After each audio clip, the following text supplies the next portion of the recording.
เอาสวัสดีพี่น้องเด้อที่ติดตามซ่องสิพาย่างลิ้นเบิ่งบรรยากาศในเมืองบ้านเพิ่นพี่น้องเลยนี่ไปเบิ่งดูบ้านเพิ่นเป็นจังไหนพี่น้องเลยสิพาย่างเบิ่งเด้อบรรยากาศอยู่รัสเซียนี่สิเป็นจังไหนเด้อย่างพี่น้องคนรัสเซียนะนี่บ้านเพิ่นย่างได้พี่น้องเลยเรื่องย่างเป็นเรื่องปกติธรรมดาคนบ้านเขาขนาดแบบมั่วยังไม่ย่างเลยคนบ้านเขาแต่ขี่รถเอาอย่างเดียวคนบ้านเพิ่นละย่างเป็นกุ้มเป็นขบวนเลย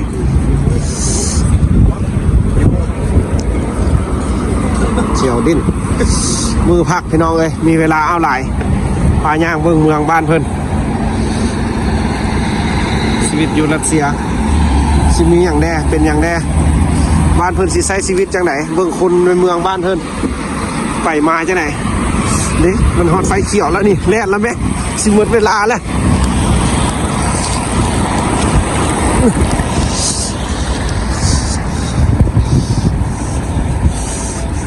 หมดเวลาได้แล่นเลยพี่น้องคือจังซี่นี่บ่มีไฟแดงไฟเขียวนี่เพิ่นจะจอดให้เองอันนี้นะโอ้เย็นคักพี่น้องเลยอากาศจี๊ดเลย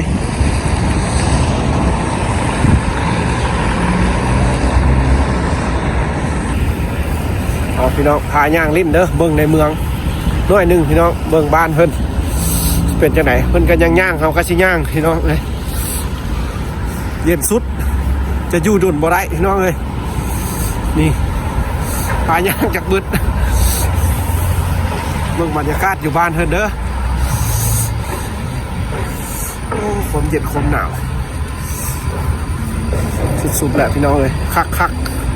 หนาวอีหลีแบบไผมักหนาวแล้วหิมะรัสเซียหิมะกำลังสิลงพอดีเลยนี่ตอนนี้นะ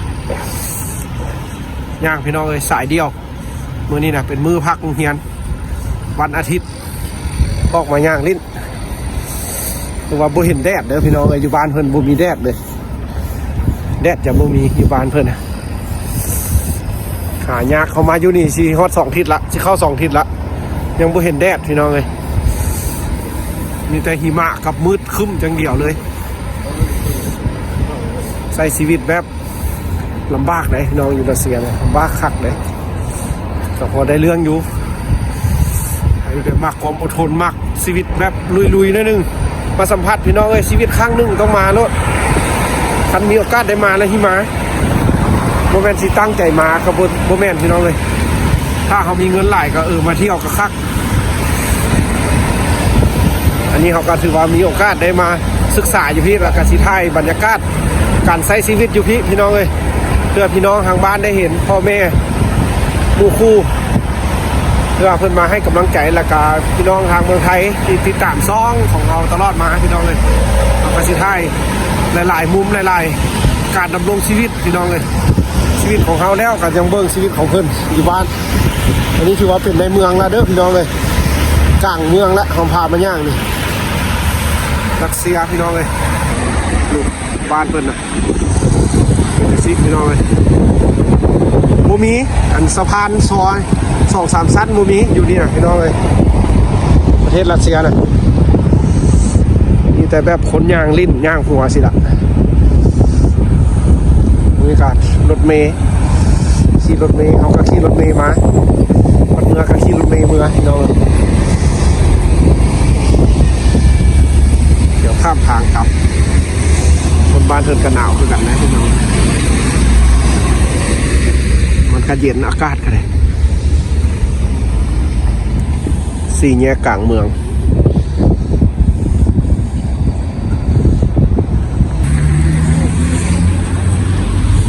อย่างข้ามทางมีบรรยากาศบ้านคือหนาวคักพี่น้องเลยสดชื่นขอบใจเด้อพี่น้องที่จะมาติดตามรับชมเอากระสิเลาะท้ายให้เบิ่งพี่น้องเลยหนาวกระสิอดเอาน้อยนึงผมเป็นอย่าง แล้วก็เมื่ออุ่นอยู่เงินเขาพี่น้องเลยมานั่งเล่นแล้วก็แจ้งกินแล้วก็ตัดคลิปมื้ออื่นกลับไปโรงเรียนพี่น้องเพราะว่าอาทิตย์นึงจะพักครั้งเดียวก็จะได้มาถ่ายบรรยากาศให้เบิ่งพี่น้องเลยดูรัสเซียถือว่าคักได้พี่น้องก็เป็นแบบสะอาดเพราะว่าเพิ่นเน้นย่างพี่น้องคนรัสเซียย่างนะเพราะว่าแนวนี้ก็โอเคคักอยู่พี่น้องเลยเพิ่นกันย่างเขากันย่าง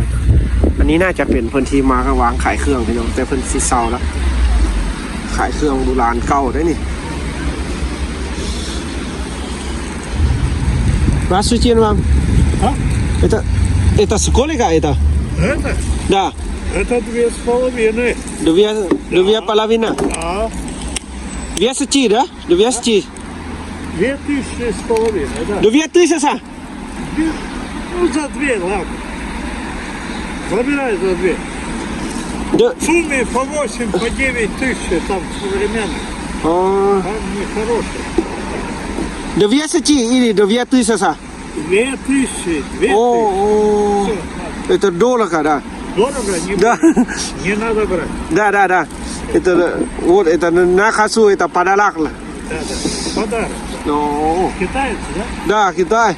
Лаos, Vietnam. ป้าพี่น้องจอกอันเมื่อกี้นี่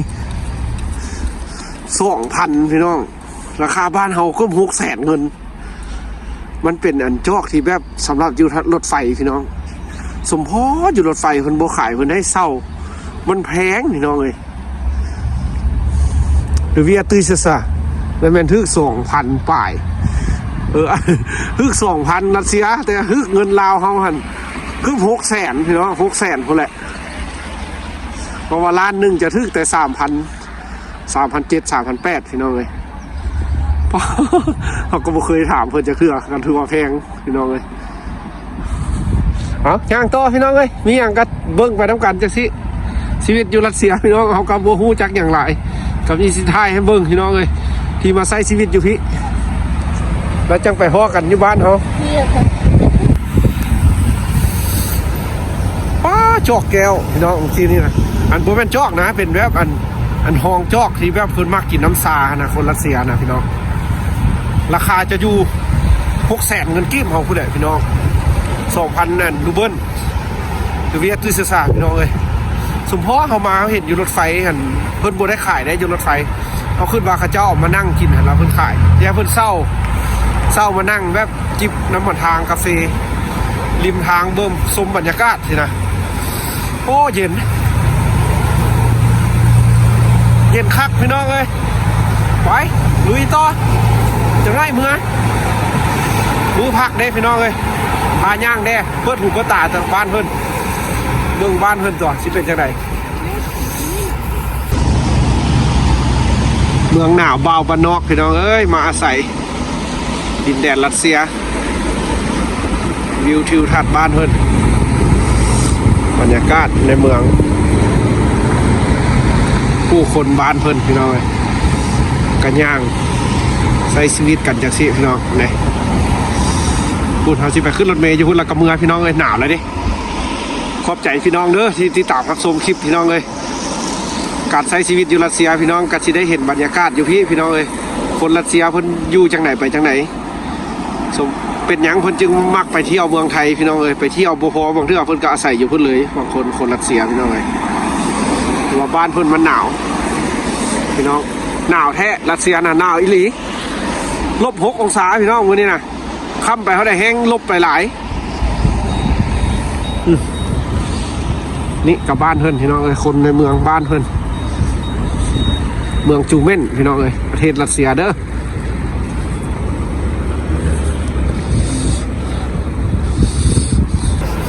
เอาพี่น้องกลับบ้านนี่นะหนาวละเย็นละพี่น้องชิฮอตคิวรถเมล์ละเอากระชิย่างกลับพี่น้องเอ้ยขอบใจพี่น้องทางเมืองไทยกับพี่น้องทางบ้านเขาแล้วกับพี่น้องเพื่อนมาใช้ชีวิตคือกันพี่น้องอยู่ต่างแดนที่คอยให้กำลังใจเป็นห่วงเป็นใยการใช้ชีวิตอยู่พี่น้องเลยใช้ชีวิตไปวันๆพี่น้องเลยบุหุจุดหมายปลายทางที่เป็นยังไงใช้ไปเรื่อยๆอยู่ไปเลื่อนลอยพี่น้องชีวิตนะ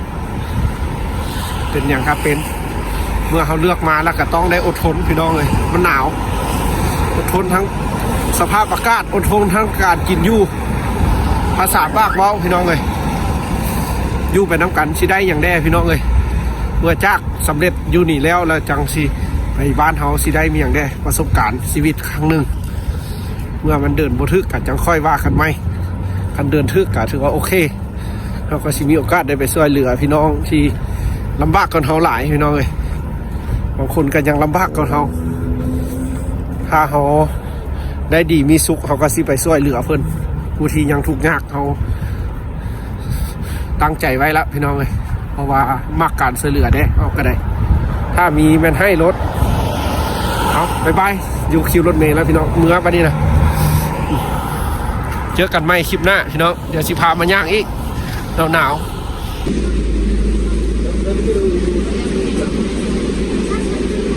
ไก่เติบได้พี่น้องเลยเส้นทางก็ได้นี่ก็เป็นถือว่าวิวบ้านเพิ่นพี่น้องเลยบรรยากาศบ้านเพิ่นถือว่าหนาวพี่น้องเลยหนาวอีหลีคันมาอยู่ในรถสิละกับไข่แดงนิดนึงเอาไข่ไปนิดนึงโอ้หนาวหลายรัสเซียพี่น้องเลยเอาพอดละพี่น้องเลยเมื่อบาดนี้นะปลาย่างบุดดึงพี่น้องไปนัดดุ่มกับไรหนาวเมื่อเฮือนบาดนี้หัวคักพี่น้องเลยบ้านเฮือนนะอยู่ในรถกันยังเอาใครนั่นนึงคันลงรถมาแล้วแมนเย็นจี๊ดไปพี่น้องเลยเมื่อเฮือนบาดนี้ขอบใจพี่น้องเด้อที่ติดตามให้กำลังใจพี่น้องเลยชีวิตอยู่พี่น้องเลยสิเป็นจังไหนกัดจังท่าเบิ้งจะน้อยละจังสิกลับเมื่อบ้านเฮาเด้อ7-8 เดือนนึงดอกพี่น้องบ่โดนดอกไปเจอกันอยู่บ้านเฮาถ้ามีโอกาสก็สิได้ไปไทยพี่น้องบ่มีโอกาสและตั้งใจปีนี้สิเก็บเงินให้ได้ละชิมไปเที่ยวเมืองไทยพี่น้องเลย7 เดือน 8 เดือนเฮาไปเจอกันอยู่เมืองไทยเฮาสิไปเลาะลิ้นพี่น้องเลยสักครั้งนึงไป2 เทื่อก็ถือว่ายังบ่คักบ่ได้พี่น้องเลยเพราะว่าไปน้อยเดียวนึงก็ได้กลับบัดนี้สิตั้งใจไปแท้ๆเลยตั้งใจทอนเงินให้มันได้แล้วก็สิเอาไปใช้ไปจ่ายอยู่บนพี่น้องเลย